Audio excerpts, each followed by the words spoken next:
এটা সময়ত বহুত মানুহে ন চৰকাৰী জবৰ কাৰণে বেলেগ একোৱে কৰা নাছিলে। তেতিয়া সময়ত ইনফৰমেশ্যনৰ যুগ নাছিলে, কাৰণ ইনফৰমেশ্যনটো পাবলৈ বহুত সময় লাগি যায়, বস্তুখিনি জানিবলৈ বহুত দূৰত যাব লাগে। কিন্তু এতিয়াৰ দিন সেইটো নহয়, কাৰণ চৰকাৰী জবটো হৈছে লিমিটেড। কাৰণ চৰকাৰী জববিলাক ক'ৰ পৰা হ'ব? টেক্স পেয়াৰ মানি পাই হ'ব, আৰু টেক্স পেয়াৰৰ কাৰণে কি লাগিব? মানুহখিনি ইনকাম লাগিব। সেই মানুহখিনি ইনকামৰ কাৰণে কি হ'ব লাগিব? সেইটো চৰকাৰী যিমান কাম কৰি আছে সকলোৱে সেইখিনি টেক্স পেয়াৰৰ কামেই ন, টেক্স পেয়াৰৰ মানিয়ে হয় ন। তেতিয়াহ'লে সকলো মানুহৰ তাত ইনকাম থাকিব লাগিব, তেতিয়াহে সেইখিনিলৈ যাব। এতিয়া কোম্পানী থাকিব লাগিব, তেনেকুৱা মানুহৰ কাম চলিব লাগিব, মানুহ যাব লাগিব, সেইখিনিৰ কাৰণে চৰকাৰী এমপ্লয়বিলাক থাকে। আৰু সেইবিলাক জব সদায় লিমিটেড হয়, সকলো মানুহৰ কাৰণে নহয়। কাৰণ তাত ইমানখিনিয়ে জেগা আছে, তাত আৰু ফুল কৰিব নোৱাৰা। এতিয়া গিলাচ এটাত যদি এজেগালৈকে ভৰাব পাৰিবা, সেইটো দেখি সকলো ফালে ট্ৰাই কৰিব লাগে। ব্যৱসায় হয় ব্যৱসায় ট্ৰাই কৰা, দোকান হয় দোকান, ব্লগিং হয় ব্লগিং, লাগিলে যিয়ে পাৰা, কলেজ খোলা, যি মন যায় সেইটোকে কৰা, কিন্তু কৰি যোৱা।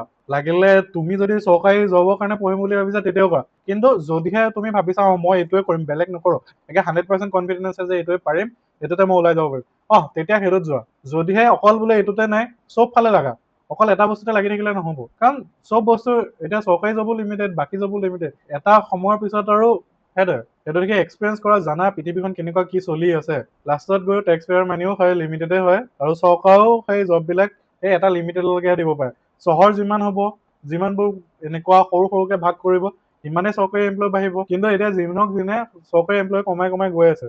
এইটো সঁচা কথা। এতিয়া চৰকাৰে নক'ব পাৰে মানুহে বেয়া পাব বুলি, কিন্তু সেইটো দিনক দিনে কমি আছে। এতিয়া AI যিমানে আহি থাকিব, সিমানে যোনবিলাকত ইনফৰমেশ্যনৰ এনেকুৱা কাম আছিলে ন, সেইবোৰ জবতো লাহে লাহে মানুহ কামো কমি কমি গৈ থাকিব। এতিয়া লাহে লাহে যিমান ৰিটায়াৰমেণ্ট দিছে, তাতকেতো কমেই জব উলিয়াই দি গৈ আছে ন। সেইটো চৰকাৰক দুখ দিও লাভ নাই, কৈও লাভ নাই, কিন্তু সেইটো হৈ গৈ থাকিব, এইটো ফেজ ৱাইজ হৈ গৈ থাকিব। আৰু দিনক দিনে হওক, সময়ৰ লগত হওক, সেইটো দেখি অকল চৰকাৰী জবৰ কাৰণে অকল ৰখি থাকিলে নহ'ব, আগুৱাই যাব লাগিব। কাৰণ তুমি ঘৰ চাব আছে, সকলো মানুহকে চাব আছে, নিজৰ এটলিষ্ট তোমাৰ নিজৰ পেটটোৰ কথা চিন্তা কৰি পেলাই হ'লেও আগুৱাব লাগিব।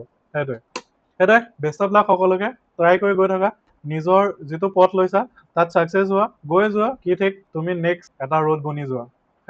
আশা কৰোঁ সকলোৰে দিন ভাল যাওক আৰু নিজৰ এটা ছাকচেছ পাওক।